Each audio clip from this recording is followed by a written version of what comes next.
नमस्कार।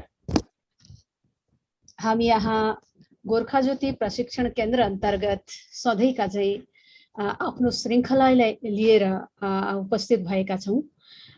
आज हामी एउटा पुस्तक विषय चर्चा गर्नेछौँ। हालैमा मणिपुरबाट प्रकाशित भएको छ र मणिपुरबाट प्रकाशित हुने जुन पुस्तक छ त्यस पुस्तकको विषयमा हामी छलफल गर्नेछौँ र त्यसमा के कस्ता तथ्यहरू आएका छन्, लेखकले के कस्ता तथ्यहरू जोड्नु भएको छ भन्ने कुराको जानकारी हामी यहाँ हाम्रा दर्शकवृन्दलाई दिने प्रयास गर्नेछौँ। यस पटलमा उपस्थित हुनुहुने हाम्रा समस्त दर्शक वृन्द साथै यस गोर्खा ज्योति प्रशिक्षण केन्द्रका सम्पूर्ण पदाधिकारीहरूमा म सञ्चालिकाको तर्फबाट हार्दिक अभिवादन टक्राउँछु। दर्शकवृन्द, हामीमाझ आजका हाम्रा स्रोत व्यक्ति घनश्याम आचार्य, मिस्टर घनश्याम आचार्य हामी समक्ष उपस्थित भइसक्नु भएको छ यस पटलमा र उहाँकै भर्खरै प्रकाशित भएको पुस्तक जसको शीर्षक छ शहीद निरञ्जन सिंह छेत्री, द अनसंग हेरो of Anglo-Manipuri Khongjom War 1891 with a new perspective on contributions and historical settlement of Gorkhas in Manipur भनेर पुस्तक छ र यसै पुस्तकको विषयमा हामी यहाँ केही छलफल गर्नेछौँ। त्यसभन्दा अघि पुस्तकको छलफल गर्नुभन्दा अघि म हाम्रा स्रोत व्यक्ति श्री घनश्याम आचार्यज्यूको छोटो परिचय तपाईहरु समक्ष राख्न जाँदैछु। घनश्याम आचार्यजीको जन्म 19 अगस्त 1969 मा इराङ पार्ट 1 मणिपुरको इराङ पार्ट 1 अन्तर्गत पर्ने स्कुल प्रगण्डा भन्ने गाउँमा भएको हो। उहाँको प्रारम्भिक शिक्षा UJB Indira junior high school साथै उहाँले DM college of arts and कमर्सबाट बीए पोलिटिकल साइन्समा साथै बीएड, यसका साथै मणिपुर युनिभर्सिटीबाट उहाँले गोल्ड मेडलसँग यानी स्वर्ण पदकसँग मास्टर डिग्री उत्तीर्ण गर्नु भएको छ। त्यस पछाडी उहाँले लामो समयसम्म दामदै क्रिस्चियन कलेजमा लेक्चररको रूपमा कार्य गर्नुभयो। त्यस पछाडी 1999 मा मणिपुर पब्लिक सर्भिस कमिसन अन्तर्गत परीक्षा पास गरे बापत उहाँले जोन्स्टन हायर सेकेन्डरीमा शिक्षण गर्नुभयो र यस स्थानमा उहाँले 18 वर्षसम्म शिक्षण गरे पश्चात अहिले वर्तमानमा उहाँ नीलपदमा हायर सेकेन्डरीमा भाइस प्रिन्सिपलको रूपमा कार्यरत हुनुहुन्छ। उहाँ एकजना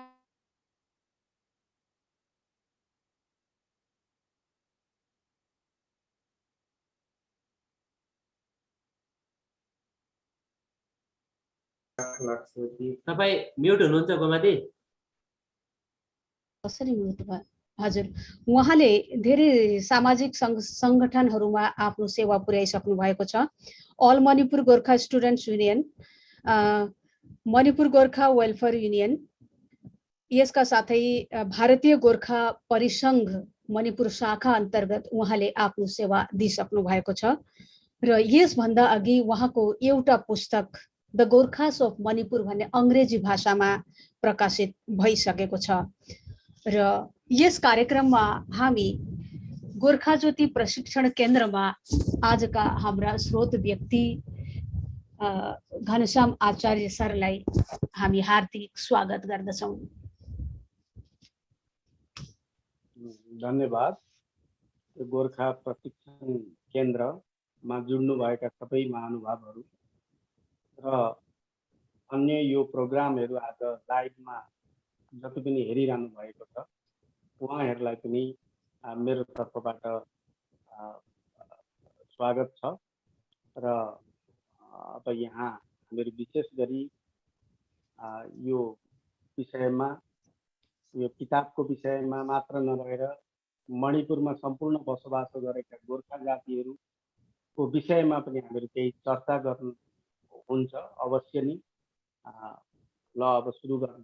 ल म उहाँलाई दर्शकवृन्द, यो एउटा अत्यन्तै संग्रहणीय पुस्तक भएको छ र यस पुस्तक मार्फत मणिपुरमा गोर्खाहरूको सेटलमेन्ट बसोबास कसरी भयो, के कस्ता सुविधा असुविधामा गोर्खाहरू त्यहाँ बसोबास गर्दैछन्, के कस्ता सरकारी सुविधाहरू गोर्खाहरूले पाइरहेका छन् या कति सुविधाहरूबाट वञ्चित छन् भन्ने समस्त कुराको हामी यहाँ थोरै समय भए पनि छलफल गर्ने प्रयास हामी गर्नेछौँ र मणिपुरबाट यस्ता खालका पुस्तकहरू निस्किनु हाम्रो लागि एउटा गौरवको विषय पनि हो र यस अन्तर्गत एउटा डकुमेन्टेसनको प्रक्रिया, दस्तावेजीकरणको प्रक्रिया पनि यसमा हुँदै गएको हामी देख्दैछौँ र आफ्नो इतिहास हामीले किन जान्नुपर्छ भन्ने कुरा पनि हामीले यहाँ हाम्रा युवा पिँढीलाई पनि यो सन्देश दिन गइरहेका छौँ र यस कार्यक्रम अन्तर्गत अब म सिधै प्रश्नतर्फ लाग्दैछु। मेरो पहिलो प्रश्न सरलाई म राख्न चाहन्छु। यस ऐतिहासिक पुस्तकको जन्म हुनुपछि के कस्तो पृष्ठभूमि छ होला, यसको प्रेरणा सरले कहाँबाट प्राप्त गर्नुभयो, हाम्रा दर्शकवृन्दलाई अलिकति छोटकरीमा जनाइदिनु होला। यसको विशेष गरेर मलाई यस्तो महसुस हुन्थ्यो जब मैले त गोर्खा जो मणिपुर 99 मा लेखेँ र त्यतिखेरैदेखि नि मलाई यस्तो एउटा अनुभव हुन्थ्यो कि हामीहरूको गोर्खाको इतिहास त्यतिखेरै मैले जति पनि पाउने दस्तावेजहरू हेर्दाखेरि मलाई यस्तो लाग्थ्यो, त्यतिखेर महसुस हुन्थ्यो कि यी डकुमेन्टहरूलाई अझै रिसर्च गरेर हाम्रो एउटा इतिहास, सिङ्गो इतिहास यहाँ प्रस्तुत गर्न अझ यसलाई व्यापकता दिन मलाई त्यतिखेरैदेखि पनि लागिरहेको थियो। अनि विशेष गरी निरञ्जन सिंह छेत्री जो चाहिँ उहाँ हामीहरूका प्रथम भारतवर्षमा भन्ने हो नि प्रथम गोर्खा नेपाली भाषी गोर्खा शहीद हुनुहुन्छ।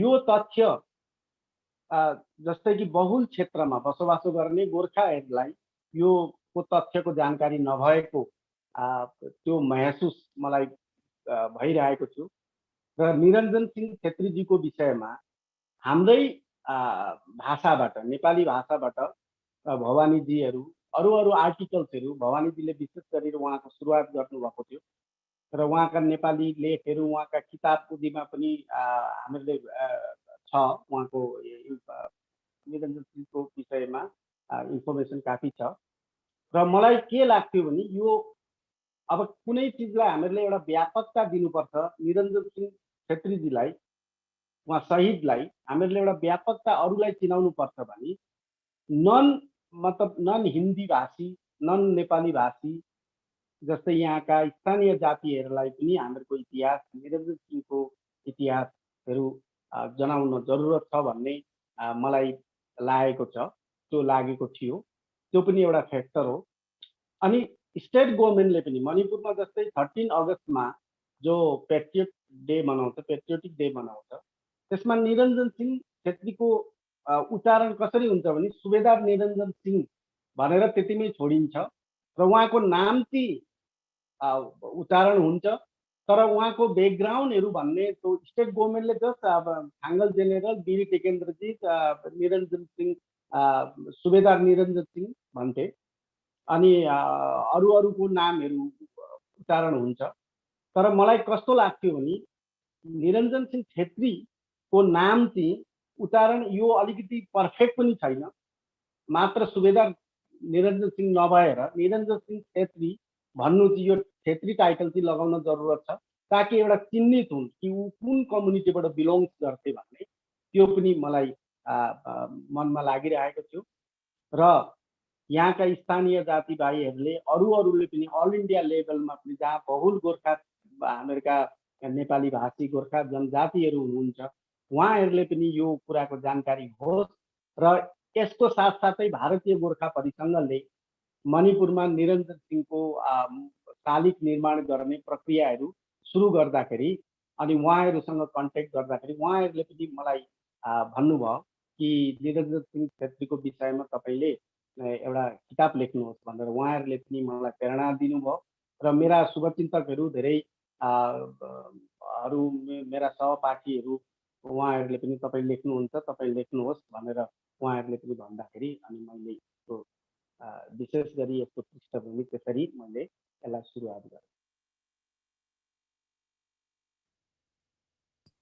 धन्यवाद सर।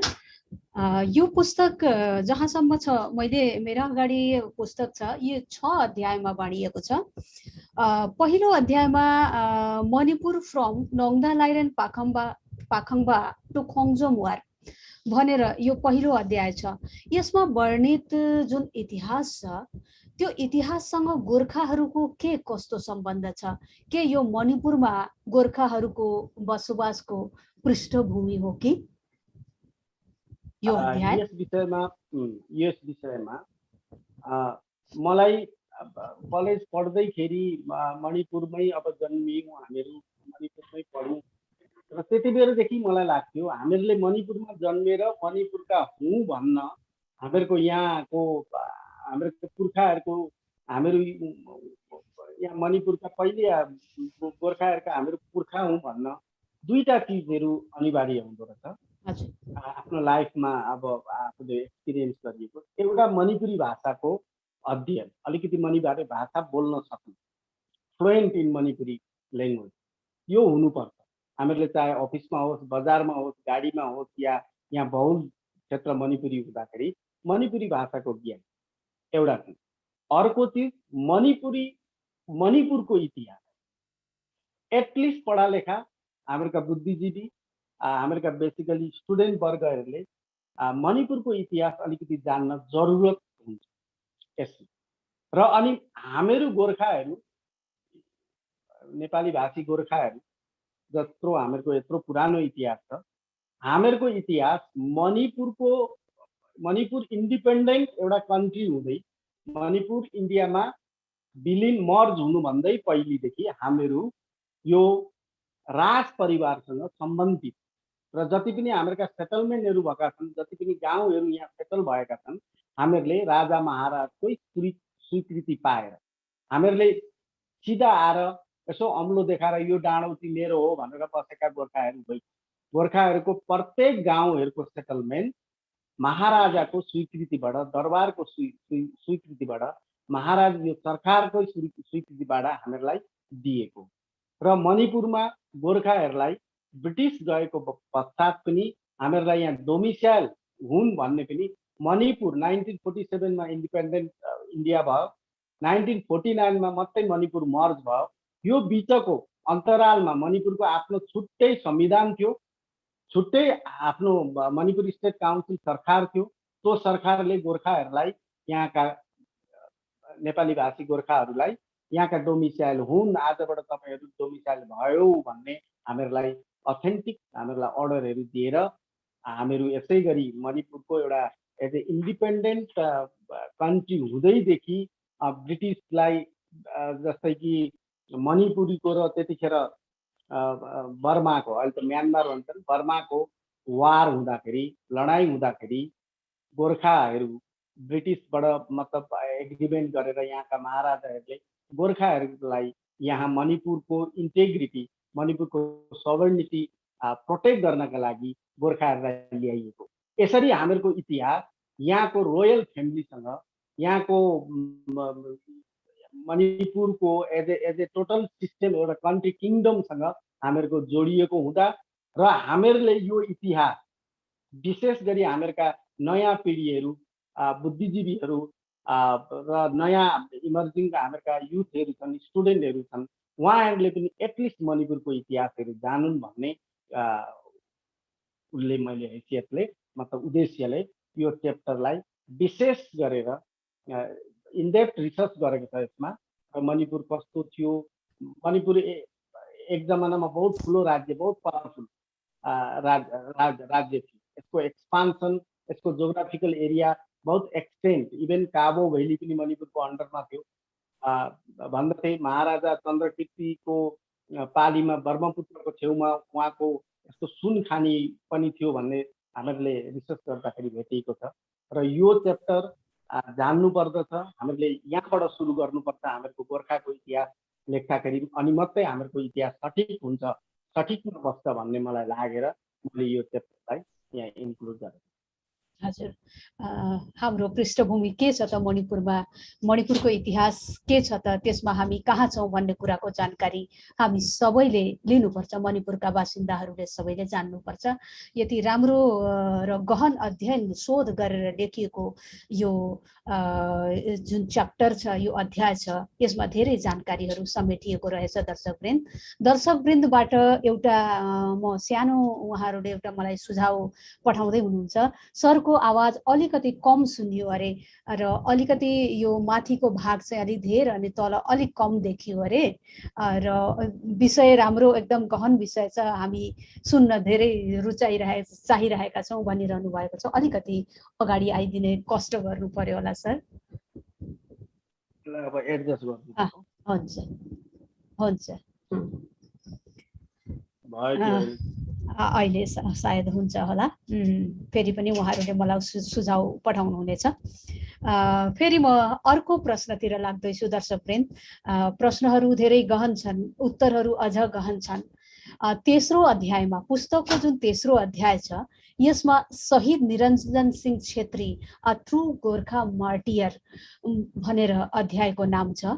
यसमा निरञ्जन सिंह छेत्री बारे खोज र अनुसन्धान गरिएको छ।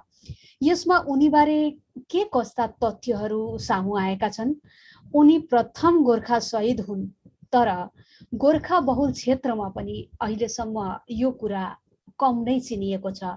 उनीहरूलाई प्रथम गोर्खा शहीद भनेर कम्ती नै चिनिएका छ भन्ने कुरा तथ्य हामी जानकारी पाउँछौँ। सर, यस अध्यायमा निरञ्जन सिंह छेत्री बारे कतिसम्म शोध खोज हाम्रा सामने अगाडि आएको छ, यसबारे अलिकति जनाइदिनुहोस् न। यसमा मैले भन्नु पर्दाखेरि निरञ्जन सिंह छेत्री, शहीद निरञ्जन सिंह छेत्री, शहीद भन्ने मैले मेरो किताबमा मैले टाइटल दिएको, किनकि उहाँ एकजना मणिपुरका लागि शहीद हुनुभएको हाम्रा गोर्खा जातिका हुन्। उहाँको ट्रायलमा स्टेटमेन्ट, जब उहाँको ट्रायल भयो, जब उहाँलाई फाँसी चढाउन उ गर्दाखेरि उहाँको स्टेटमेन्टहरू लियो। त्यो लिँदाखेरि उहाँले म दरिया सिंह छेत्रीको छोरा हुँ भन्नुभयो र त्यसमा पनि यहाँका स्थानीय जातिहरूले पहिले यो निरञ्जन सिंह छेत्री गोर्खा होइन, गोर्खा समुदायबाट होइन, यो हिन्दुस्तानी हुन् र गोर्खाहरू यहाँ निरञ्जन सिंह छेत्रीलाई लिएर यिनीहरू यहाँ उ गराउन, आफ्नो इतिहास बनाउन भन्छ। धेरै लेखहरू भए। त्यो लेखलाई धेरै कन्ट्रोभर्सी हाम्रा डाक्टर गोपाल सरजीले, जेएस जसलजीले अनि भवानीजीले उहाँको मणिपुर आँखी झ्यालभित्र पनि धेरै लेख्नु भयो र अब एउटा ठोस निरञ्जन सिंहको किताब लेख्नु पर्दाखेरि मैले त्यसलाई अलिकति रिसर्च, अलिकति त्यसलाई दायरा बढाएँ, त्यसको रिसर्च एरियालाई फोकस गरेर कि उहाँ कस्ता हुनुहुँदो रहेछ, को हुनुहुँदो रहेछ, कि उहाँ गोर्खा हुनुहुन्न त भनेर खोज पडताल गर्दाखेरि सबै अथेन्टिक, यहाँ जति पनि मणिपुरको सबैभन्दा ठुलो अहिले इतिहासमा अथेन्टिक इतिहास हुन्छ यहाँको रोयल क्रोनिकल, त्यो चैथारोल कुम्भमा, त्यो किताब वेल अथेन्टिक किताब हो। त्यो एकदम इतिहासको रोयल क्रोनोलोजी त्यसले डिटेल्समा दिएको हुन्छ, त्यसमा त्यो एउटा अथेन्टिक किताब हो। त्यसमा पनि ऊ एउटा नेपाली हुन् भन्ने उद्धृत गरिएको छ र अरू जति पनि मणिपुरी राइटरहरूले लेखेका छन् र उहाँ गोर्खा नै हुन् वा नेपाली नै हुन् भन्ने तथ्यहरू बुझिएको र उहाँ विशेष गरेर उहाँले भन्नुभएको छ, उहाँ दोइबाला डिस्ट्रिक्ट, यो अहिलेको प्रेजेन्ट उत्तराखण्ड बाट उहाँ हुनुहुँदो रहेछ। उहाँको डिस्ट्रिक्टको गाउँ सबै दिएको छ त्यसमा। म यहाँबाट हुँ र उहाँले पहिले ब्रिटिस आर्मीमा हुँदाखेरि 34 इन्फेन्ट्री राइफल्समा उहाँ कार्यरत हुनुहुँदो रहेछ र उहाँ कछारमा पोस्टिङ हुँदाखेरि कछारबाट जब महाराजाहरूले यहाँ ब्रिटिस गोर्खा आर्मीहरू मगाए मणिपुरको प्रोटेक्सनको लागि, मणिपुर र ब्रिटिसको विषयमा सन्धि भयो अब त्यसमा यो हामीले इतिहासमा पढ्दाखेरि बुझ्छ यो सब्सिडियरी एलायन्स छ अहिले बुझ्दाखेरि कि मणिपुरलाई सपोर्ट गर्ने एगेन्स्ट दि यो म्यानमारको एटेकको खिलाफ उहाँ यहाँ पोलिटिकल एजेन्टको गार्ड भएर पनि आउनु त्यहाँबाट फेरि जानुभयो यहाँ 3 वर्ष दुई वर्षदेखि लिएर 3 वर्ष बसेको प्रमाण छ अनि फेरि उहाँ गएपछि उहाँको बटालियन अम्बालामा मुभ भयो अनि अम्बालामा गएपछि उहाँको बटालियनलाई डिसबेन्डेड गरिदिएको हुन्छ निष्क्रिय भयो त्यो अनि फेरि उहाँ घर जानुभयो उहाँकै स्टेटमेन्ट छ उहाँ घर गएर 2-3 साल फेरि घरमा बसेर अब त्यतिखेर नोकरी चाकरीको अब उहाँ ब्रिटिसबाट निस्किनु भयो ब्रिटिस आर्मीबाट अनि उहाँ जानुभएछ बर्मा म्यानमारमा जाँदाखेरि उहाँको एकजना साथी हुनुहुँदो रहेछ तर उहाँ पुग्दाखेरि पता गर्दाखेरि उहाँको साथी खसिसक्नु भएको रहेछ मरिसक्नु भएको अनि फेरि उहाँ मणिपुरमा आएर वीर टिकेन्द्रजीसँग सम्पर्क भयो र अनि उहाँले ट्रेनिङ त अलरेडी पाउनु भएको थियो ब्रिटिस एज ए सोल्जर उहाँको अनुभवहरू धेरै थियो र वीर टिकेन्द्रजी महाराजले त्यतिखेर मणिपुरमा एकदम रोयल यो टसलहरू चलिरहेको थियो अब यहाँ धेरै त्यो रोयलमा मतलब रोयल प्लेसमा यी प्रिन्सेसहरूको धेरै अब त्यहाँ झगडाहरू भइरहेको थियो राज सत्तामा त्यस्तो चलिरहन्थ्यो अनि टिकेन्द्रजीले उहाँलाई एपोइन्टमेन्ट गर्नु सुबेदारको रूपमा एपोइन्टमेन्ट गरेर उहाँका रोलहरू विशेष गरी हामीले भन्नुपर्छ भने 3वटा रोल उहाँले निभाउनु भएको एउटा त उहाँ पेलेसको इन्चार्ज किनकि ब्रिटिसले त्यतिखेर के गर्थे भन्दाखेरि पेलेसलाई जो कि पेलेसलाई राजधानीको उनीहरूको राजधानीलाई चाहिँ एटेक गरिसकेपछि त लडाइँ सकिन्थ्यो अब त्यतिखेर एकदम ब्रिटिसले उसको साम्राज्य यता साउथ इस्ट एसिया बर्मातिर फैलाउनको लागि मणिपुर चाहिँ गेटवे लाई मान्दथ्यो र उनीहरूले प्रयास गरिरहेका थिए कि कुन घडीमा कुन बेलामा मणिपुरलाई चाहिँ एटेक गर्ने हुँदाखेरि त्यहाँ एउटा रोयल टसल भइरहेको बेला ब्रिटिसले एडभान्टेज लिन्छ अनि यहाँ निरञ्जन सिंह छेत्रीको रोल चाहिँ के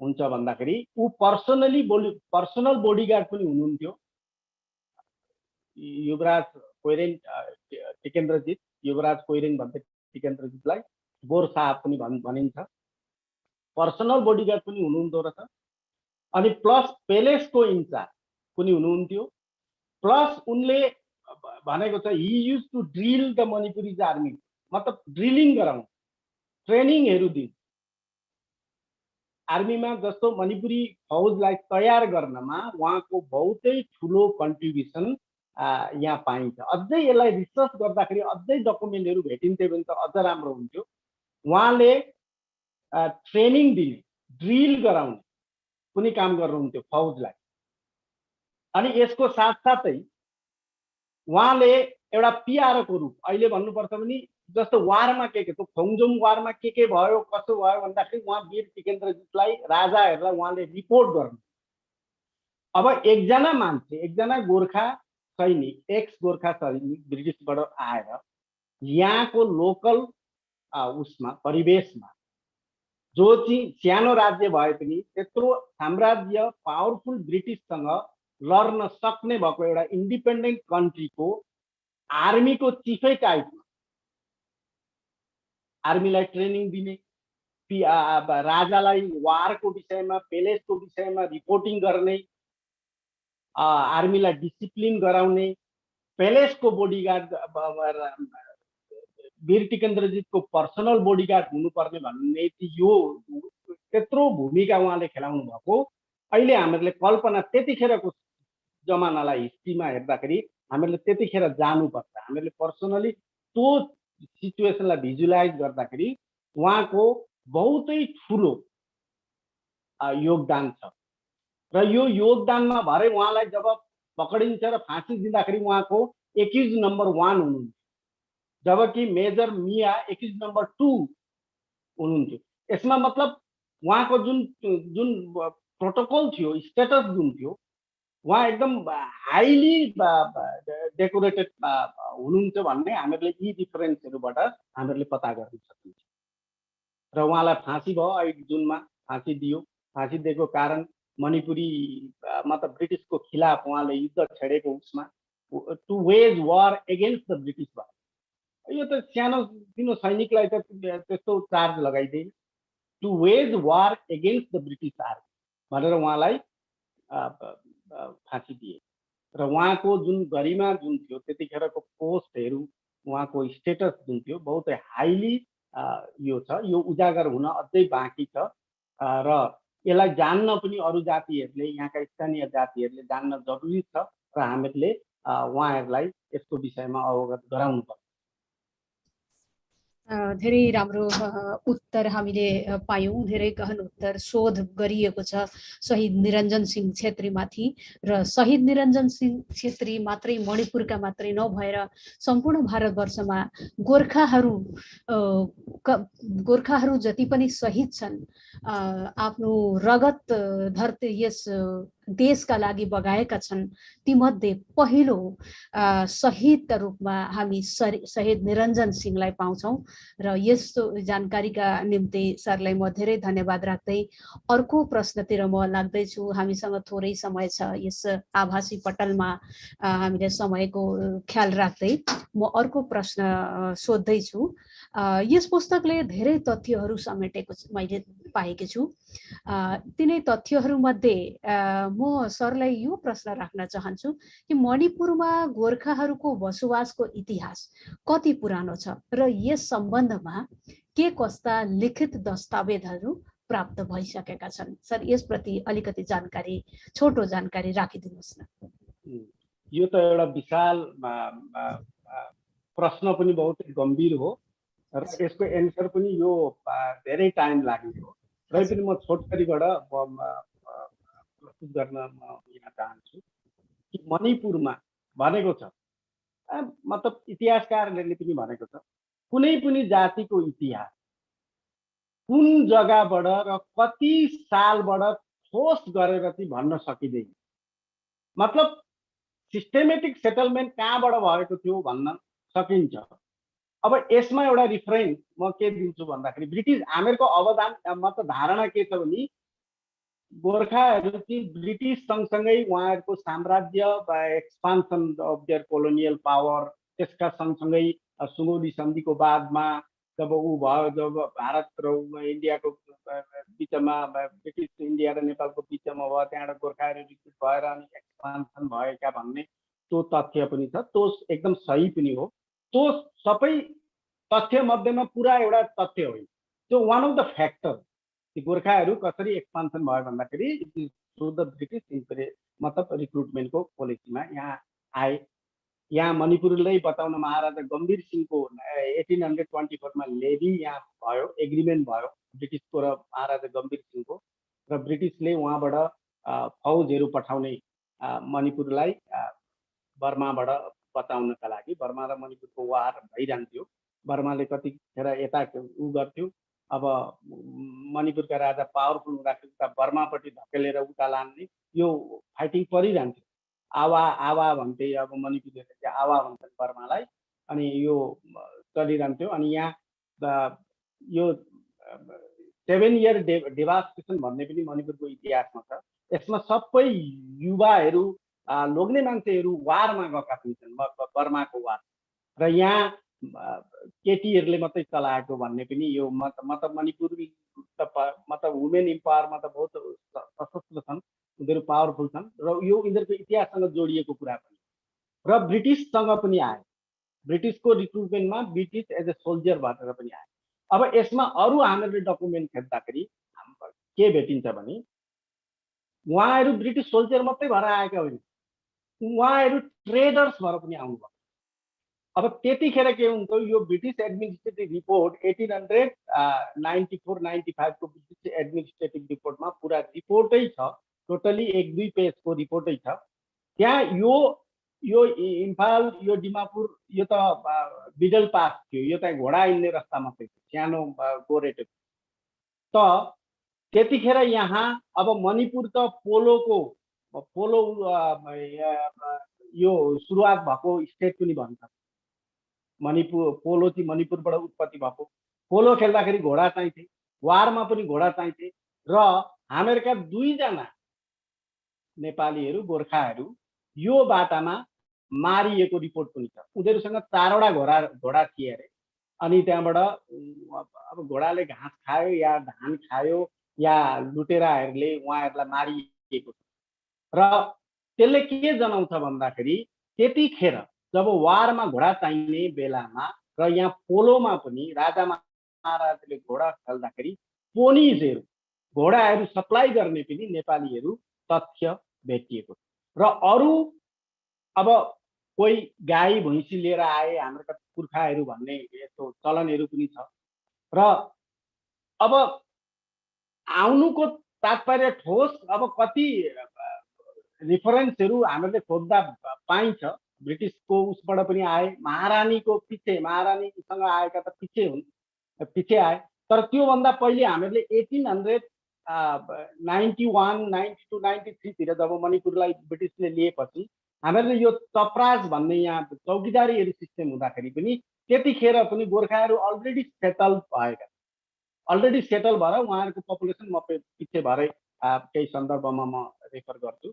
र अब जस्तै काङ्लातुमीको 1907 मा अब ब्रिटिस पोलिटिकल एजेन्टको रिपोर्टमा के भनिएको छ भने 1907 मा त्यहाँ रिपोर्टमा के लेखेको छ भने Kanglatongbi was already a well settle Gorkha village भन्ने 1907। त्यस्तै गरी अब गाई पशुपालनहरू धेरै गर्दथे। अब ब्रिटिस सोल्जरहरू पनि थिए। अनि पहिले आएर चाहिँ हामीहरूको सेटलमेन्ट चाहिँ कहाँ भएको रहेछ भन्दाखेरि इम्फालको वरिपरि। अब भन्न त भन्छन्, हामीसँग डकुमेन्ट त त्यति साह्रो अथेन्टिक छैन। डिएम कलेजका छेउछाउमा पनि गोठहरू थिए। पेलेस कम्पाउन्ड जुन भन्छन् अहिले भाउपाडा भन्छन्, उसको त्यहाँ पेलेस थियो र त्यसका वरिपरि गाईहरू पालेर पेलेसमा दुध दही मोही घिउहरू सप्लाई गर्ने गोर्खानीहरू हुन् भन्ने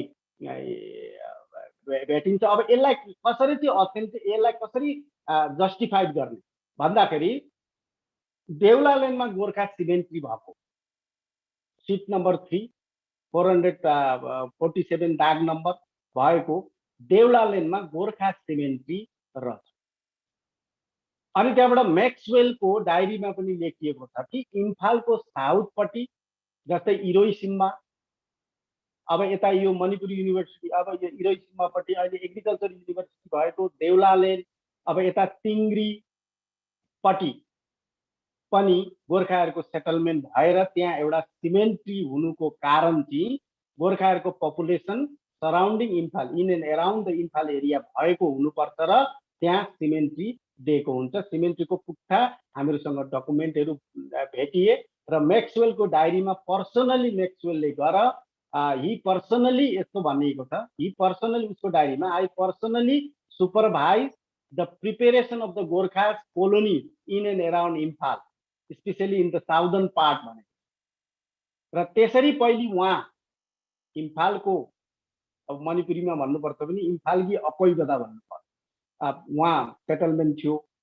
अनि त्यसको बादमा जब बढ्न थाल्यो, टाउनहरू बढ्न थाल्यो, अलिकति विकास हुन थाल्यो, अनि त्यहाँबाट यहाँ जस्तै फर इक्जाम्पल भन्यो भने यो सङ्गाकफम भन्ने एउटा शब्दहरू छ, निलकुटीहरू भन्ने शब्दहरू छ, इरोइसेम्मा भन्ने शब्दहरू छन्।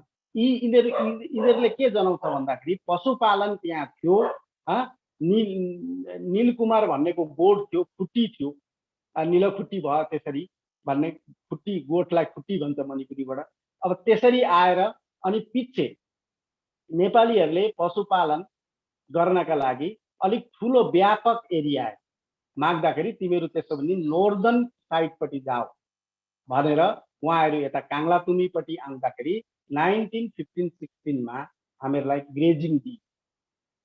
यो ग्रेजिङलाई हामीहरूले यहाँ कन्फ्युज हुन्छौँ कि के रिजर्भ भन्छौँ। के रिजर्भ भनेको एउटा फरेस्ट रिजर्भ छ जो 1958-59 तिर यहाँ यो कब्रुको जस्तै कि रिजर्भ फरेस्टहरू मणिपुरले जब डिक्लेयर गर्दाखेरि त्यतिखेरको फरेस्ट रिजर्भ र पहिलेको 1915 र 16 मा दिएको चाहिँ it was purely a Gorkhali reserve भनेको छ। त्यसमा सर्वे पनि भएको छ अब त्यो यहाँ 12 माइल लामो त्यही भनेको छ दरबारको रिजोल्युसनमा छ सेकमाई अमसुङ काङपोपी अनिगी मरगदा ताहाल त्यो एरियामा ताहालबा गोर्खा सिंह पोलिटिकल एजेन्टमा हौदोरक्पा वाफम्चे दरबारमा पुनमक यारे भनेर त्यसरी हामीहरूलाई एउटा ग्रेजिङ एरिया जो चाहिँ अहिले सेकमाई भनेपछि काङ्ला तुमीदेखि अलिकति आगे यो लुम्थौ वनपट्टिबाट होला यसको टोटल एरिया लामो माइलमा हेर्दाखेरि 12 माइल र यसको ब्रोड मतलब चौडा एरिया हुँदाखेरि 3 to 4 यसको माइल छ र यसको टोटली क्षेत्रफल हेर्दाखेरि कमसेकम पनि 98,000 एकर यो टोटल जग्गा गोर्खालाई ग्रेजिङहरू यसलाई सबै भेटिन्छ यो कालापाड काङपोपी यो मोडबुङ यो सबै यो लगाएर यो भेक यहाँ काङ्लातुङीबाट अप टु अनि पछि यसलाई 1920 तिर इराङतिर एक्सपान्सन गरियो इराङमा फेरि 8 माइल लामो 3-4 माइल चौडा फेरि ग्रेजिङहरू दियो र यो ग्रेजिङ एरिया 1938 मा फेरि एक्सपान्सन गरिएको छ यसलाई बढाइदिएको छ अब जस्तै उहाँ लास्ट एरिया लालुईसम्म पनि एक्सटेन्सन गरिएको छ यता सेनापतिबाट आएको त्यो पहाडलाई पनि त्यो चाहिँ स्पेसली डिसेम्बरतिर जब हिउँदमा गाई चरनहरू गाई छाडा छोड्दाखेरि त्यो एरियाले मात्रै सीमित नभएर नपुगेर तिनीहरूले अझ उता यता हामीहरूको नैवेददेखि पहिले नैवेददेखि उता चालुवा भएर लालुईसम्म एक्सपान्सन गरिदिएको छ यता पनि एक्सपान्सन गरिएको छ र यो ग्रेजिङ एरियालाई एक्सपान्सन भएको छ र ग्रेजिङ एरिया 1947 मा डिरिजर्भ गरिन्छ डिरिजर्भ गरेपछि अनि गोर्खाहरूका त्यतिखेर ब्रिटिसका जमानामा गाउँडाहरू सिस्टम थियो ब्रिटिसले आफ्नो हामीहरूकै नेपालीहरूको नियम अनुसार तपाईँहरूको एडमिनिस्ट्रेसन चलाऊ भनेर यो जीबी सिस्टम थियो र गाउँडाहरूलाई तपाईँहरूले एकोर्डिङ टु निड भनेको छ त्यतिखेर जसलाई जति जति जरुरत छ त्यो जग्गा बाँड्नुहोस् भनेर यो डिपार्टमेन्ट अफ सेटलमेन्टले अर्डर निकालेर हामीहरूका जीबीहरूले अब जस्तै फर एक्जाम्पल यसमा हेर्नुपर्छ भने हाम्रा विष्णुलाल उपाध्याय जस्तै तोरीबारी कालापाडतिरका उहाँ गाउँडा हुनुहुन्थ्यो उहाँले कानकोपी अहिलेको कानकोपी यो तोरीबारीको जमिनहरू उहाँले बाँड्नु भएको गोर्खाहरूलाई यसरी गोर्खाहरूको इतिहासहरू यसरी राम्रो सिस्टमेटिक कन्स्टिट्युसनल प्रत्येक गाउँहरू यो एरियामा मात्रै नभएर अरू एरिया चुराचनपुरमा पनि त्यस्तै गाई पाल्ने उहाँहरूले 200 परिवारले मात्रै एप्लाई गरेर उहाँहरूको भेरिफिकेसन भएर उहाँहरू मणिपुरकै जाति हुनुहुँदो रहेछ भनेर पर्मिसन दिएर चुराचन शुद्ध त्यहाँ जङ्गलमा गाई पाल्न पनि पर्मिसन लिन्थे हामीहरूको पुर्खाहरू सेटलमेन्ट प्रत्येक भिलेजहरू त्यसरी पर्मिसन लिएर इस्टाब्लिस गरेका इतिहासहरू धेरै धनी छ इतिहासहरूका पन्नाहरू छ यसै बिचमा सरले धेरै गहन जानकारी हामी माझ राख्नुभयो हाम्रा दर्शकवृन्दमा राखिदिनु भयो यसै सिलसिलामा म अर्को एउटा कुरा इतिहासले के देखाउँछ भने सर यो चौकीदारी सिस्टम या चपरासको विषय जुन छ त्यो कहिलेसम्म थियो र त्यस प्रथामा त्यस सिस्टममा हाम्रा गोर्खालीहरूको के कस्तो भूमिका थियो भन्ने बारे अलिकति जानकारी छोटो जानकारी हाम्रा दर्शकवृन्दमा राखिदिनुहोस् न सर यहाँ यो विषयमा विशेष गरी हामीहरूले महाराजा चन्द्रकीर्तिको टाइममा महाराजा जब चन्द्रकीर्ति राजा थिए उहाँले एउटा सलिल पञ्चायत भनेर इन्ट्रोड्युस गर्नुभयो त्यतिखेरै नि ब्रिटिसले बङ्गालमा चौकीदारी एक्ट भनेर चौकीदारी सिस्टम इन्ट्रोड्युस गरेको थियो बङ्गाल अब यो सिस्टममा चाहिँ के हुन्छ भने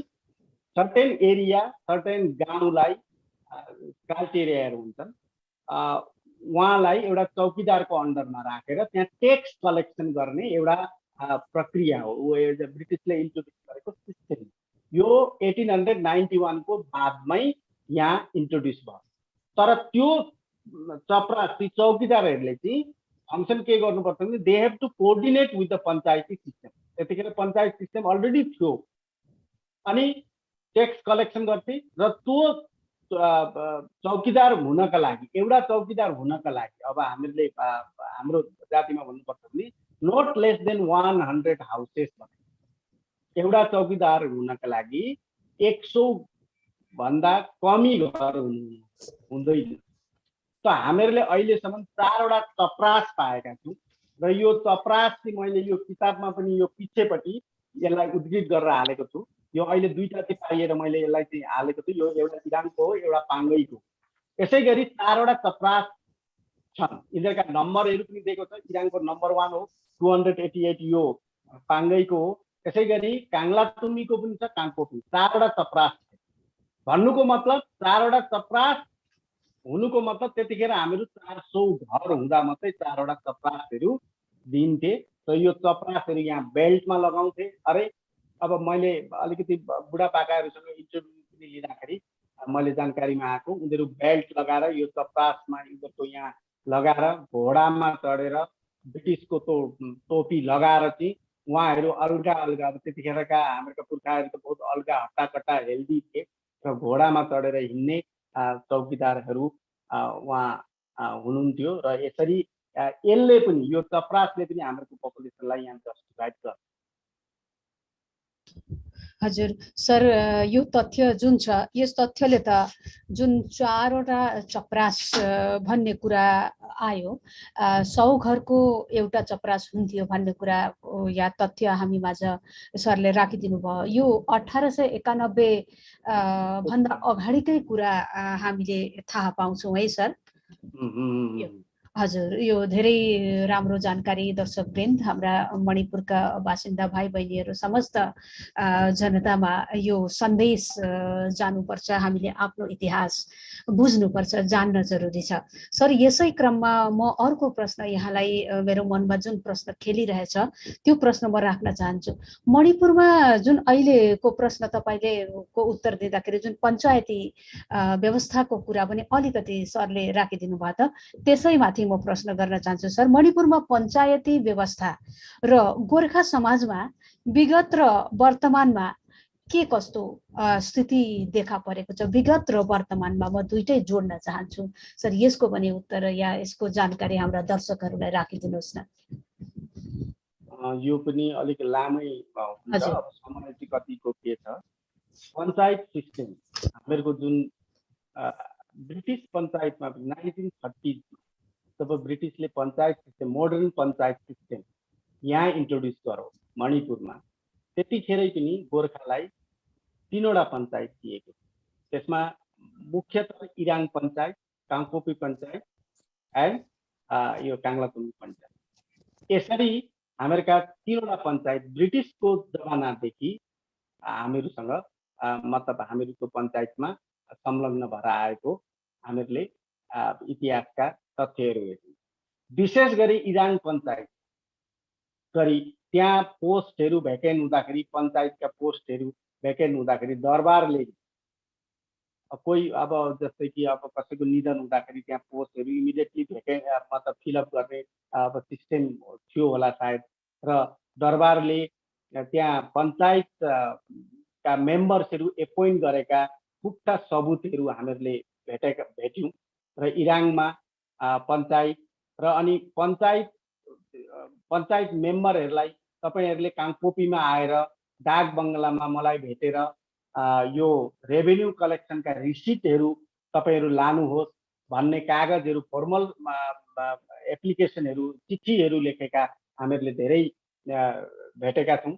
र पञ्चायत सिस्टम हामीहरूको अहिलेको सिस्टममा होइन, पहिल्यैबाट हामीहरूको बिफोर इन्डिपेन्डेन्स ब्रिटिसकै जमानादेखि हामीहरू पञ्चायत सिस्टममा बाँधिएर आएका छौँ।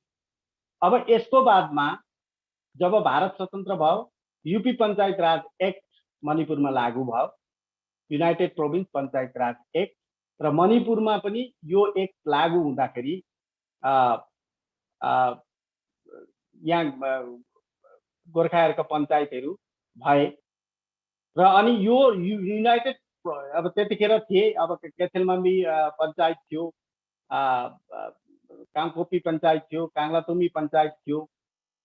अब त्यसको बादमा जब युनाइटेड प्रोभिन्स पञ्चायत राज एक्टलाई गएर मणिपुरी पञ्चायत राज एक्ट 1975 ले रिपिल गर्छ र यहाँको मणिपुर स्टेट जब हुन्छ 1972 मा 21 जनवरी 1972 को मणिपुर इन्डिपेन्डेन्ट स्टेट हुन्छ, एउटा फुल फ्लेज स्टेट हुन्छ र अनि पञ्चायत सिस्टम मणिपुर पञ्चायत राज एक्ट 1975 ले त्यो युनाइटेड प्रोभिन्स पञ्चायत राज एक्टलाई रिप्लेस गर्दाखेरि केही हामीहरूका गाउँहरू छुटेका छुट्छन् र अनि हामीहरूका विशेष गरी त्यतिखेर अब रणबहादुर दीहरूको नाम धनपति खरेलहरू अहिले हालै खस्नुभयो सिक्किममा, उहाँहरूले गुवाहाटी हाइकोर्टमा कि हामीहरूका गोर्खाका एरियाहरू यूपी पञ्चायत राजले ओभरअप गरेको थियो, ब्रिटिसको जमानादेखि हामीहरू पञ्चायतमै आएका थियौँ र मणिपुर पञ्चायत राज एक्ट 1975 ले पनि यो एरियाहरूलाई कभर गर्नुपर्छ भनेर उहाँहरूले केस गर्दाखेरि फेरि 1968 मा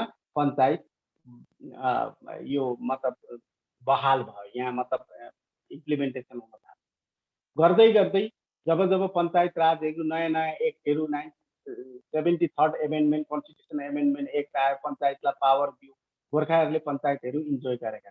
तर यसमा यसको साथसाथै जब 1971 मा हिल एरिया यो मतलब डिस्ट्रिक्ट काउन्सिल एक्टहरू आउँछ, त्यसमा पनि हामीहरू इराङतिर त्यतिखेर अब इराङमध्ये पञ्चायत यूपी पञ्चायत राज एक्ट को बादमा पञ्चायत भएन र इराङपट्टि चाहिँ डिस्ट्रिक्ट काउन्सिलहरू थियो, यता कालापाडपट्टि यतापट्टि पनि डिस्ट्रिक्ट काउन्सिल पनि थियो, पञ्चायत पनि थियो। यसरी एउटा प्यारेलल एउटा यो जब कि स्टेट भएपछि जब हिल एरिया ट्राइबलहरूले आफ्नो अधिकारहरू एसर्ट गर्न थाले, त्यहाँबाट डिस्ट्रिक्ट काउन्सिल जब आएपछि आस्ते आस्ते डिस्ट्रिक्ट काउन्सिल भर्सेस पञ्चायतको अलिअलि त्यहाँ ओभरल्यापिङको क्वेसनहरू भयो अनि गर्दै गर्दै हामीहरूको एउटा जिल्ला परिषद पनि थियो अनि हामीहरूका 5 वटा पञ्चायतहरू थिए इन्क्लुडिङ काङ्लाचोक। अनि भरे गएर 2012 मा अब यहाँका रैथाने दाजुभाइहरू ट्राइबलहरू पनि एसर्टिभ भए, उनीहरूलाई आर्टिकल 371C 1972 को बादमा जब उनीहरूले पाउन थाले र उनीहरू पावरफुल हुन थाले, उनीहरूको पपुलेसन धेर भएर पोलिटिकल एसर्टिभनेस उनीहरूको जब हुन थालेपछि हामीहरूको त्यो इतिहासलाई अलिअलि जस्टिफाइड हुन छोडो र आस्ते आस्ते गरेर 2012 मा हामीहरूका 4 वटा हिल एरियाका पञ्चायतहरू पनि यसमा डिलिट भए र जिल्ला परिषद पनि डिलिट भएको छ र अहिले त हामीहरूको सिर्फ पञ्चायतमा हेर्ने हो भने यो काङ्लाचुङ्गी मात्रै इम्फाल वेस्टको पञ्चायत छ र अहिलेको हाल स्थिति हिल एरियामा हेर्ने भने हामीहरूको यो लोकल एडमिनिस्ट्रेसन को कमी छ कि हामीहरूले कसैलाई सिफारिस दिनु पर्यो केही चिजमा, अहिले त सिफारिस चाहिन्छ, लोकल बोडीको सिफारिस चाहिँदाखेरि हामीहरूका जनताहरूमा एकदम निराशा छ। अब यो सुप्रिम कोर्टमा पनि अलिकति केस गरेको इतिहासहरू छ, मणिपुर गोर्खा वेलफेयर युनियन अरूले पनि यसलाई पहल गर्नुभएको थियो र अहिले हाल लेटेस्टमा इराङबाट हरिदाजुहरूले केस गर्दाखेरि गुवाहाटी हाइकोर्टले लोकल एडमिनिस्ट्रेसनको एउटा प्रोभिजन होस्, गभर्मेन्टले बनाइदियोस् र गोर्खाहरू यहाँ हिल एरियामा पुरानो पुस्तौँदेखि बसेका हुन् र उहाँहरूलाई एउटा लोकल एडमिनिस्ट्रेसनको प्रोभिजन होस् भन्ने गुवाहाटी हाइकोर्टको अर्डर छ र त्यसैमा सायद हामीहरूले अब के पाउँछौँ, कसो हुन्छ, अब यो हामीहरूको गर्नमा यसलाई सक्षम बनाउनमा हामीहरूको विशेष गरी नेतृत्वमा हुन्छ, डिपेन्ड हुन्छ र त्यस्तो छ यसको कहानी। धेरै राम्रो, धेरै गहन जानकारी हामीले पायौँ। मणिपुरको सन्दर्भमा हेर्दाखेरि सर, मणिपुरमा गोर्खाहरूको इन्फ्लक्स छ भनेर आरोप पनि लगाएको हामी स्थानीय बासिन्दाहरूले देख्न पाउँछौँ, समाचार पत्रहरूमा पढ्न पाउँछौँ। यसमा कति सत्य छ सर, कति सत्य तथ्यहरू छन्? यो प्रश्न यो जब आइएलपीहरू सुरु हुन्छ, जब यो यसमा विदेशीको नाराहरू यहाँ सुरु हुन्छ, एउटै लान्छना लाग्छ कि यहाँ कि नन लोकलहरूले स्पेसली कानकोपी केन्द्रलाई त्यो हामीहरूको जेनरल सिट छ त्यसलाई पनि फोकस गरेर, जस्तै कि अब जस्तै कि हामीहरूको अरू अरू एरियालाई जस्तै छाङ्गै वन बजार एरियालाई फोकस गरेर यहाँ नन लोकलको पपुलेसनको मतलब इन्फ्लक्स छ, धेरै ओभर फ्लडेड छ। यिनीहरूले हामीहरूका यहाँको इकोनोमीलाई असर गरेका छन्, बिजनेसलाई असर गरेका छन्, सर्भिसहरूमा असर गरेका छन् भन्ने तमाम फ्याक्टर लिएर उनीहरूको एउटा मुभमेन्ट बन्छ। अब यसमा मैले यो किताब रिलिज गरेका दिनमा पनि, मुख्यमन्त्रीले रिलिज गरेका दिन मैले त्यो मेरो वक्तव्यमा पनि मैले जस्टिफाइड गरिदिएको छु। र जस्टिफाइड गर्ने हामीहरूसँग तथ्य, हामीहरूको पपुलेसनलाई अहिले 2000 सेन्सस 2011 को पपुलेसन सम 63,400 समथिङ छ टोटल पपुलेसन। त्यसलाई जस्टिफाइड अघि पनि मैले भनिसकेँ, जब चपरास चौकीदारहरू थिए त्यतिखेर 400 घर त्यसले जनाएको छ, एकदम पुख्ता सबुत छ। हामीहरू त्यतिखेर 400 घर थिए। अब अर्को 1938 मा यही गोर्खाली रिजर्भ एरियामा मात्रै, इम्फाल एरियामा होइन, यो गोर्खाली रिजर्भ एरियामा सर्वे भएको, गाई गोरु भुइँसीको सबै सर्वे हुँदाखेरि भुइँसीको जनसङ्ख्या त्यतिखेर 4760 रिकर्डेड भएको, अथेन्टिक। हेर्नुहोस् है, अब त्यहाँ के रोक लगाएको छ, भुइँसी के कति पाल्थे, भुइँसी गोठ कतिले चाहिँ हुन्थ्यो भने त्यहाँ रेस्ट्रिक्सन, एउटा घरले एउटा गोठले 10 वटा भुइँसी पाल्ने त्यहाँ अधिकार दिएको थियो। एक्सेप्सनली 2 जना मान्छेलाई, तोरीबारीका 2 जना मान्छेलाई 25-25 वटा भुइँसी पाल्ने अधिकार एक्स्ट्रा। अब उहाँहरूले गएर ब्रिटिससँग अलिकति लगाउनु भयो होला, दही धुई घिउ लिएर पहिलेका बुढापाकाहरू धोती लगाएर इरानबाट आएर उताबाट आएर तोरीबारीमा भेला भएर पैदल हिँडेर यो बाटो हिँडेर राति कति बजी हिँडेर दिनभरि यहाँ ब्रिटिसलाई भेटेर बेलुका अर्डर लिएर जानुहुन्थ्यो अरे। हाम्रा पूर्वजहरू त्यस्ता हुनुहुन्थ्यो अरे। त 25 वटा भुइँसी पाल्न चाहिँ 2 जनालाई यहाँ तोरीबारीमा दिएको छ। अरूलाई चाहिँ कस्तो छ भन्दाखेरि घरले 10 वटा भुइँसी मात्रै पाल्नु पर्छ। त 4760 भुइँसीलाई 10 वटा भुइँसी एक घरमा पाल्दाखेरि त is divided by 10 is equal to 476 houses आयो, गोठ आयो। गोठ भन्नुको मतलब त्यो घर हो।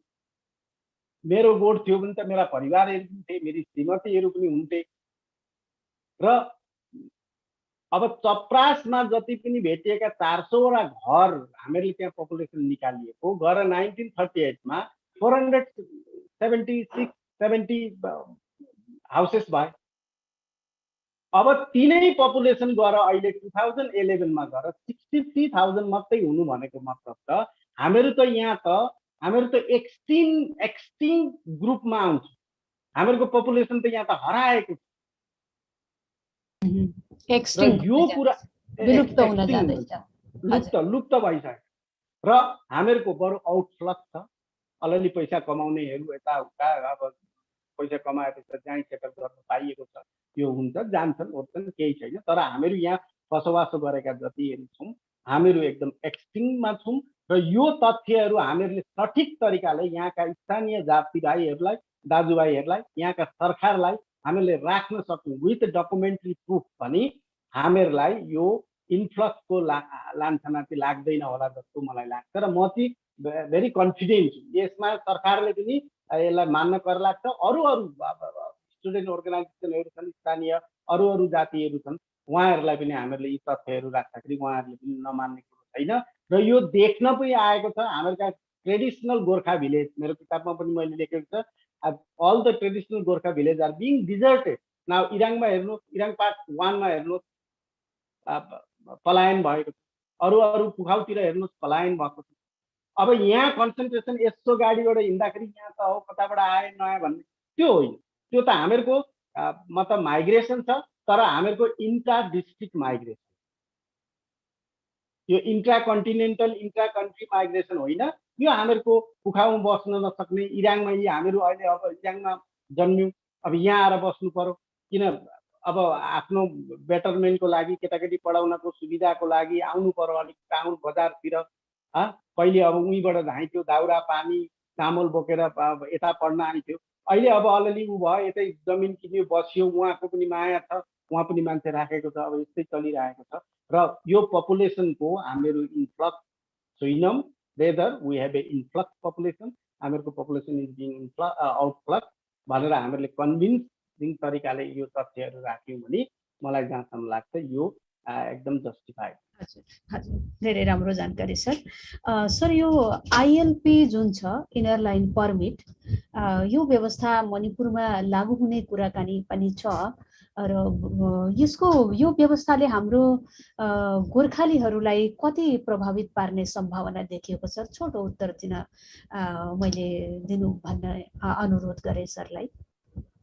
अच्छा, यो आइएलपीमा यो एउटा मुभमेन्ट आयो र सरकारले पनि अब यहाँ केन्द्र सरकारले पनि यसलाई स्वीकृति दिएर आइएलपी यहाँ लागू भयो र यसमा के छ भन्दाखेरि अब यहाँ भन्न त यताबाट अब सबैले भन्छन् कि आइएलपी ले अहिले नयाँ नयाँ आउने मान्छेलाई मात्रै असर गर्छ, पहिलेदेखि बसेका मान्छेहरूलाई असर गर्दैन, तिमीहरू नडराओ।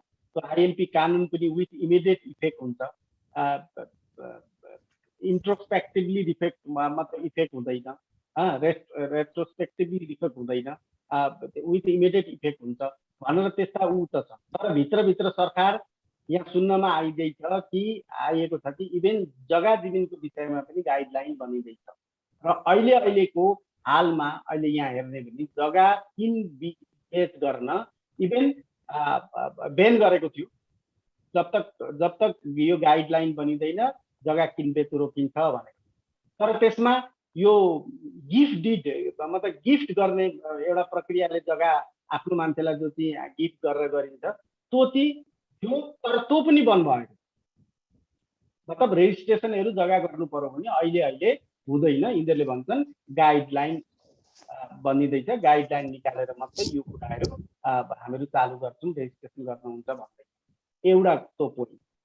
अर्को पोइन्ट यिनीहरू भन्दैछन् बेजियरको विषय।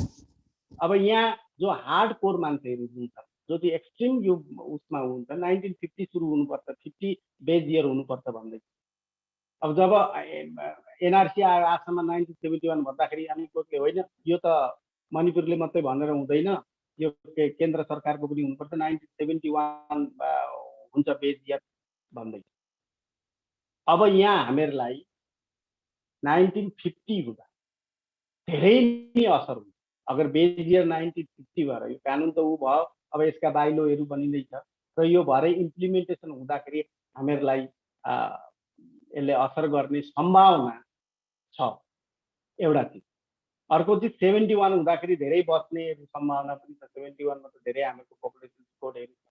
अब यहाँ हामीहरूले यसैमा यही विषयमा पनि 1951 मा जब सेन्सस भयो, हामीहरूको पपुलेसनको सेन्सस भयो, त्यसमा के हुन्छ भने दुईटा फ्याक्टरले त्यो सेन्ससलाई असर गरेको छ। एउटा हामीहरूका मतलब गोठ मतलब रिमोट एरियामा गोठ पशुपालन गरेर बसेका हामीहरूको पुर्खाहरू गोठमा बस्नु। अब यो कम्युनिकेसनहरू थिएन। अब त्यो जनगणना लिने मानिसहरू वहाँ पुगेर अथेन्टिक जनगणना पनि लिएको छैन। अनि प्लस हामीहरूको सेकेन्ड वर्ल्ड वारमा यहाँ काङ्लातुङमा यो यहाँ किताबहरू लिमेनको किताबमा छ, डिटेल्स काङ्लातुङीको सेकेन्ड वर्ल्ड वारको डिटेल्स दिएको छ। यो टेक्निकल हेडक्वार्टर थियो, काङ्लातुङीमा टोटली बम्बार्डमेन्ट भएको यो एरिया र यसमा हामीहरूका धेरै मानिसहरू यसमा डिस्प्लेस भन्छन् र सरकारले नि तपाईहरु अब यो जग्गा छोडो, वार हुने पर्यो भनेर अर्डरहरू आएर यो जग्गा छोडेर गएर पछि पुनः रिसेटलमेन्ट चाहिँ 1957-58 तिर ती डकुमेन्टहरू पनि हामीसँग छन् विथ पर्मिसन लिएर। त्यतिखेर पनि ऑब्जेक्सन भयो कि तिमीहरू नयाँ आएका हो कि भन्दाखेरि त्यहाँ डीसीहरूले लेखेका छन् कि they are the old citizen of money, अगर तिनीहरूले रेभेन्यू तिर्छन् भने तिनीहरूलाई रिसेटलमेन्ट गराउँदा हुन्छ भने। तर रिसेटलमेन्ट भयो 1957-58 तिर, तर सेन्सस भयो 1951 मा। त यी दुईटा फ्याक्टरले, एउटा त मान्छेहरू यहाँ डिस्प्लेस भएका थिए, अर्को कम्युनिकेसनको कमीले गर्दाखेरि हामीहरूको प्रपर सेन्सस भएको छैन। र अब यिनीहरू 1951 को सेन्ससको अनुसार आइएलपी सुरु हुँदा त हामीहरू त त्यहाँ त नियरली 3000 पनि छैन। अनि अब त्यसले उ गरेर अब 63,000 लाई जस्टिफिकेसन आउँछ आउँदैन भन्ने त्यो छ। तर हामीहरूसँग अथेन्टिक प्रुफहरूले चाहिँ हामीहरूको यो 63,000 पपुलेसन जुन छ यसलाई एकदम स्टन्टेड ग्रोथ हो हामीहरूको यो पपुलेसन, त्यसरी पनि हामीले जस्टिफाइड गर्न सकिन्छ। धेरै राम्रो जानकारी। कतिपय यस्तै तथ्यहरूले गर्दाखेरि 51 को सेन्ससमा हाम्रा जति पनि पूर्वजहरू हुनुहुन्थ्यो मणिपुरमा बसोबास गर्दै आउनुभयो थियो, उहाँहरू कतिपयहरू पर्नु भएको छैन भन्ने तथ्य हामीले जानकारी यहाँबाट पायौँ। सर, एउटा अर्को कुरा, हाम्रा युवाहरू, सामाजिक कार्यकर्ता, समाजसेवी र नेताहरूमा हाम्रो इतिहासको जानकारी हुन कति आवश्यक छ? किनभने ऐतिहासिक कुराहरूबाट प्राय मुठीभर भनौँ चुनिन्दा हामी मात्रै अलिकति जानकारी लिन खालका या इच्छुक छौँ र प्राय जसो इतिहासको जानकारी अब लिन इच्छा नभएको हो कि या हामीले नजानेको हो कि, र आजका हाम्रा युवाहरू, सामाजिक कार्यकर्ता, समाजसेवी, नेताहरूमा इतिहासको जानकारी हुन चाहिँ कति आवश्यक छ सर? यसप्रति छोटो जानकारी राखिदिनु हुन अनुरोध राखेँ। तपाईँले यो धेरै राम्रो प्रश्न गर्नुभयो।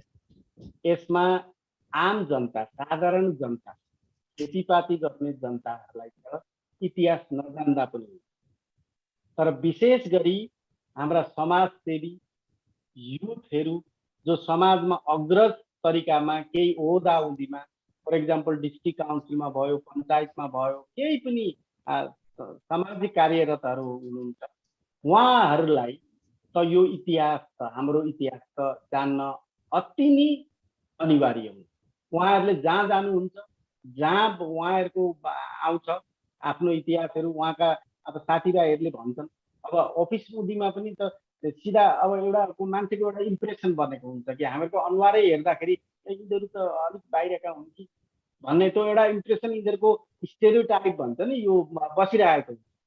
अब त्यसलाई जस्टिफिकेसन गर्नका लागि उनीहरूलाई हामीहरूको तथ्यहरू राख्नका लागि हामीहरू यस्ता जाति हौँ, हामीहरू त पुर्खा पहिलेका सन्तान हौँ भन्नका लागि त इतिहास त अनिवार्य, विशेष गरी युथहरूलाई, विशेष गरी समाजसेवीहरूलाई, विशेष गरेर गाउँमा बसोबास गर्ने विशेष नेतागणहरूलाई यो इतिहास त अति नै मेरो पर्सनल ओपिनियन बहुतै जरुरत पर्छ।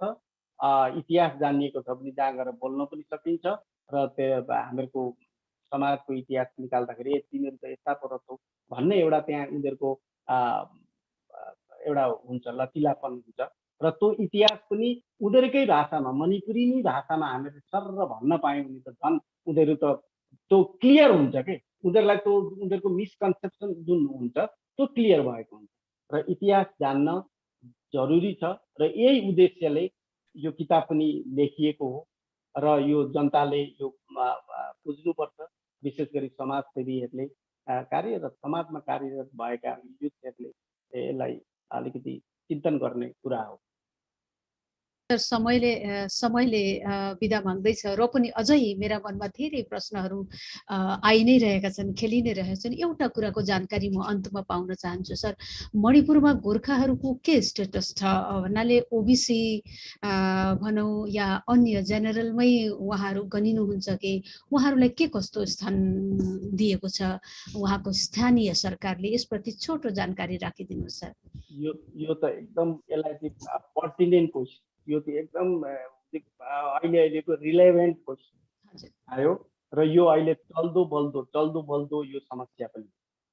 ओबिसीमा हाम्रो इतिहास के छ भन्दाखेरि जब गभर्मेन्ट अफ इन्डियाले फर्स्ट ब्याकवर्ड कमिसन गठन गर्यो 1954 तिर काका केलकरको चेयरम्यानसिपमा, त्यतिखेर यहाँ मणिपुर टेरिटोरियल काउन्सिलले रिजोल्युसन पास गरेको छ।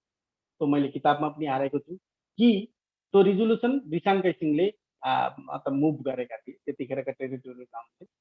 सेकेन्डेड भएको छ, भोटिङ पनि भएको छ।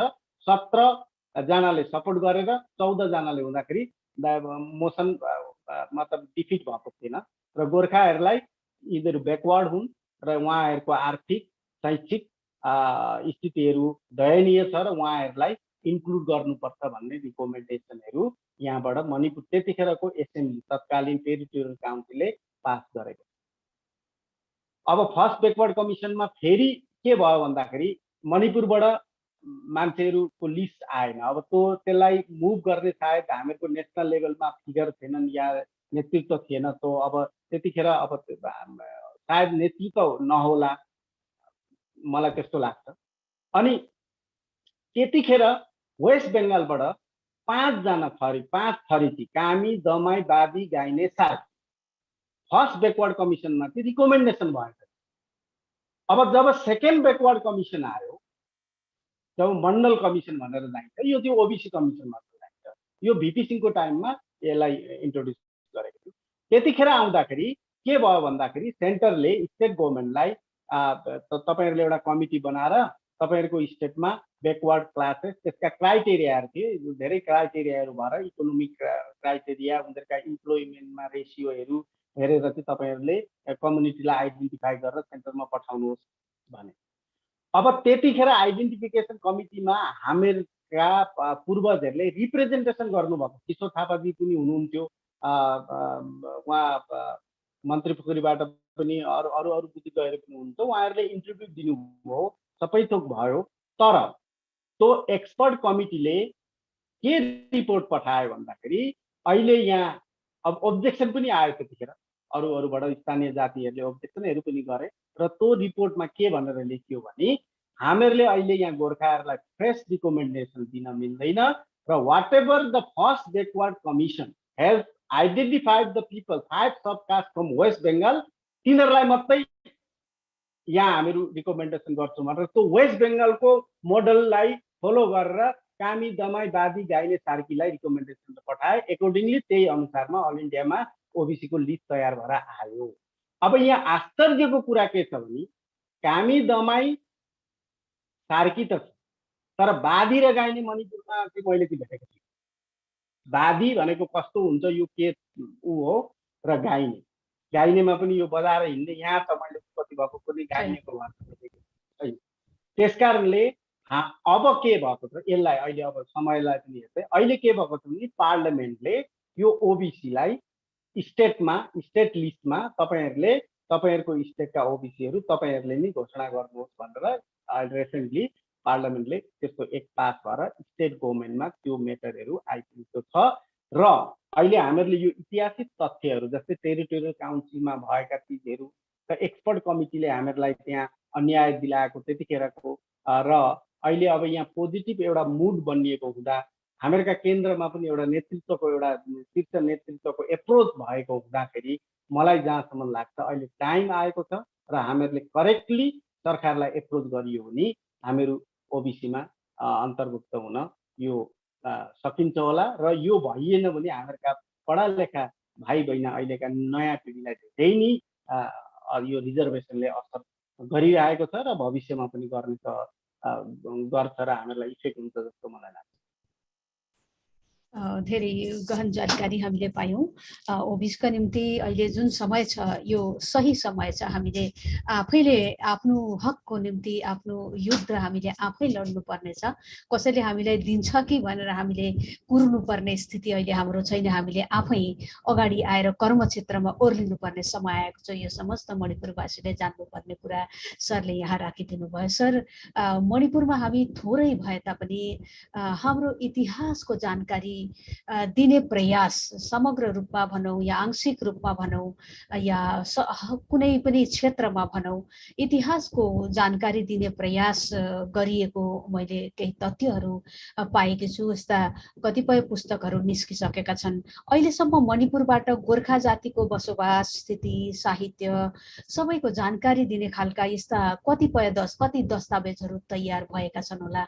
हाम्रा दर्शकवृन्दलाई केही यस सम्बन्धमा छोटो जानकारी राखिदिनुहोस् न सर। हामी समयको अन्तमा आइसकेका छौँ। यो विषयमा मैले जाने अनुसार हजुर, पहिले गोपाल सरले एउटा लिथो, त्यतिखेर लिथो टाइपिङ हुन्थ्यो र उहाँले एउटा सानो एउटा बनाउनु भयो, तर उहाँले त्यसलाई एउटा बुकलेटको उसमा सायद निस्केन त्यो, र त्यो पनि एकदम अथेन्टिक उहाँले रिसर्च गरेरै उहाँ र म ओबिसीमा त्यतिखेर हामीहरू पुग्थ्यौँ र हामीहरूले धेरै डाटाहरू आर्काइभबाट कलेक्सन गरेका थियौँ। त्यो एउटा किताब। अनि मुक्ति गौतमजीले लेख्नु भएको छ नेपालीमा मणिपुरमा जनजीवन भन्ने, र अनि अब त्यो पनि एउटा गहन किताब हो, त्यो पढ्न हुन्छ। त्यसमा नेपाली भाषामा हुँदा हाम्रा नेपालीहरूले, हाम्रा पाठकहरूले पढ्न त्यो प्राय पढे। र अर्को अब हजुरकै गोमा शर्माको एउटा साहित्यको विवेचनामा त्यहाँ धेरै ऐतिहासिक तथ्यहरू पनि त्यहाँ ऊ छ उद्धृत गरेको छ। र अनि मैले 99 मा द गोर्खास इन मणिपुर भनेर पनि पहिले लेखेको थिएँ। र अरू इतिहासमा अब साहित्यका किताबहरू अब भवानीजीले निरञ्जनको धेरै आर्टिकल्सहरू उहाँका किताबबन्दीमा पनि धेरै हाल्नु भएको छ, उहाँलाई पनि हामीहरूले स्मरण गर्नुपर्छ। र इतिहासमा भन्दा यिनै किताबहरू चाहिँ इतिहासमूलक भन्नुपर्छ। अब इतिहासको धर्म के हुन्छ भने जातिको एउटा इतिहास उजागर गर्नु हो। र अरू धेरै साहित्यमा त म त्यति साह्रो साहित्यकार होइन, र इतिहासमा यी किताबहरू इम्पोर्टेन्ट छन्। दर्शकवृन्द, हामीले मणिपुरमा गोर्खाहरूको बसोबासलाई लिएर विगतदेखि वर्तमानसम्म कुन स्थिति छ, के कस्तो स्थितिहरू झेल्दै आएका छन्, के कस्ता राजनैतिक दस्तावेजहरू हामीसँग छन्, गोर्खाहरूको के स्थिति छ भन्ने कुराको यस थोरै छोटो समयमा धेरै जानकारी लाभ गर्न हासिल भएका छौँ। र यसरी जुन पुस्तक सरले यहाँ हालैमा प्रकाशित गर्नुभएको छ शहीद निरञ्जन सिंह छेत्री, यो अत्यन्तै सङ्ग्रहणीय पुस्तक, दुर्लभ पुस्तक उहाँले तयार गर्नुभएको छ। यसको मूल्य 500 रुपियाँ भारू छ र यो 162 पृष्ठ मलाई जस्तो लागेको छ सर। 162 पृष्ठमा यसमा धेरै तथ्यहरू समावेश गर्नुभएको छ। थोरै समयमा हामीले धेरै कुराहरू समेट्ने प्रयास त गर्यौँ, तर पनि यस पुस्तकमा जति अन्य तथ्यहरू छन्, गहिराइमा गएर यी तथ्यहरूलाई हामी सबैले जानकारी लिन आवश्यक छ। यति राम्रो जानकारी प्रदान गर्नुभएकोमा, यसका साथै यस्तो दुर्लभ पुस्तक तयार गर्नुभएकोमा सरलाई सम्पूर्ण दर्शकवृन्दको तर्फबाट पनि गोर्खा ज्योति प्रशिक्षण केन्द्रका सबै पदाधिकारीहरूका तर्फबाट म हार्दिक बधाई दिन चाहन्छु। र यसका साथै म यो पनि एउटा आशा गर्दैछु आफ्नो केन्द्रको तर्फबाट यसभन्दा अन्य दस्तावेजहरू पनि हामी माझ अवश्य नै पुस्तक रूपमा सरको तर्फबाट आउनेछन् भन्दै आज यस कार्यक्रममा आउनका निम्ति सरले जति समय हामीलाई दिनुभयो, समय निकालिदिनु भयो, त्यसका निम्ति म हार्दिक धन्यवाद टक्राउँदै म कार्यक्रमको अन्ततिर लाग्दैछु सर। धन्यवाद। यो साह्रै राम्रो लाग्यो मलाई गर्न, यसमा उजागर गर्न, र यसमा अझै शोधहरू गर्न बाँकी छ। अझै हामीहरूका दस्तावेजहरू अझै हामीहरूले खोज पडताल गर्नुपर्छ र यसलाई अरू अरू जातिहरूसँग पनि हामीले चिनाउनुपर्छ। र विशेष गरी मैले एउटा भन्न खोजेको छु, मेरो यो किताबको उद्देश्य कि निरञ्जन सिंह छेत्रीलाई एउटा अल इन्डिया लेभलमा प्रथम गोर्खा शहीद हुन् भन्ने चाहिँ रिकग्नाइज बहुल गोर्खा भाषी नेपाली भाषी गोर्खा जनजातिहरू जस्तै दार्जिलिङ, कालिम्पोङहरू भए, आसामहरू भए, अब यहाँ विशेष गरी दुर्गा मल्ललाई त प्रायः सबैले चिनिन्छ। उहाँ मणिपुरसँग उहाँको पनि कनेक्सन छ। हेर्नुहोस्, मणिपुरको कन्ट्रिब्युसन, उहाँलाई मणिपुरकै उखुलबाट पक्रिएको, उहाँ मणिपुरमै कार्यरत हुनुहुन्थ्यो त्यतिखेर जहाँ उहाँलाई पक्रियो। निरञ्जन सिंह पनि यही भाषी हुनु। अब तुलाचन आले, अब साहित्यमा त के कसो छ, कहाँ पुर्याउनु भयो तपाईँहरूले। अब तुलाचन आले मलाई त जहाँ लाग्छ नेपाली साहित्यको श्री गणेश गर्ने त भारतवर्षमा त तुलाचन आले। अब यो बहुल क्षेत्रमा मान्नुहुन्छ हुँदैन। त्यसै गरी भरे निरञ्जन सिंहलाई पनि भरे कतै अन्याय हुन्छ कि भन्ने मेरो एउटा भित्र उचित छ, सङ्कोच छ। तर त्यस्तो नहोस्। अल इन्डियामा हामीहरू गोर्खा नेपाली भाषी गोर्खाहरूले हाम्रा प्रथम शहीद, जस्तै हाम्रा भण्डारीजीले लेख्नु भएको छ, हाम्रो पुरुषोत्तम भण्डारीजीले पनि, उहाँले पनि रिकग्नाइज गर्नुभएको छ। उहाँ पनि इतिहास धेरै, उहाँले त धेरै मभन्दा धेरै अल इन्डिया लेभलमा रिसर्च गर्नुभएको छ, उहाँले पनि लेखिसकेको छ। यो तथ्य हाम्रा अन्य दस्तावेजहरूमा पनि हामीले लेखिसकेका छौँ। अनि सिक्किम वेस्ट सिक्किम लिटरेरी सोसाइटीले पनि रिकग्नाइज गरिसकेको छ। अनि यहाँ धेरै अब यो मेरो किताबले पनि जस्टिफाइड गरेको छ। र निरञ्जन सिंह छेत्री चाहिँ शहीद निरञ्जन सिंह छेत्री चाहिँ प्रथम गोर्खा मार्टियर्स हुन्, शहीद हुन् भन्ने चाहिँ हामीहरूले गोर्खाहरूको बिचमा दुई मत हुनु हुँदैन, एक मतमा बहुल सङ्ख्यामा योलाई चाहिँ एक्सेप्ट गर्नुपर्छ भन्ने मेरो एउटा अनुरोध छ। यति भन्दै म गोर्खा ज्योति प्रशिक्षण केन्द्रका सबै विशेष गरी सीताराम सरजी, अब गोमाजी हुनुभयो, अरू अन्य यसमा जोडिएका र यसलाई हेरिदिने श्रोताहरूलाई पनि म धन्यवाद ज्ञापन गर्छु। हरिजी, हामी कार्यक्रमको अन्तमा आइसकेका छौँ। अब म अगाडिको कुरा हरिजीलाई सुम्पिँदैछु। हजुर, धन्यवाद। गोर्खा ज्योति प्रशिक्षण केन्द्रमा आफ्नो बहुमूल्य समय दिएर मणिपुरमा हाम्रो गोर्खालीहरूको इतिहासको हामी सबैलाई जानकारी दिनुभएकोमा र आगामी दिनहरू पनि हजुर हाम्रो कार्यक्रममा आएर बहुमूल्य जुन जानकारी छ इतिहासको त्यो दिनुहुन्छ भन्ने अपेक्षा आशा राखेका छौँ हजुरदेखि।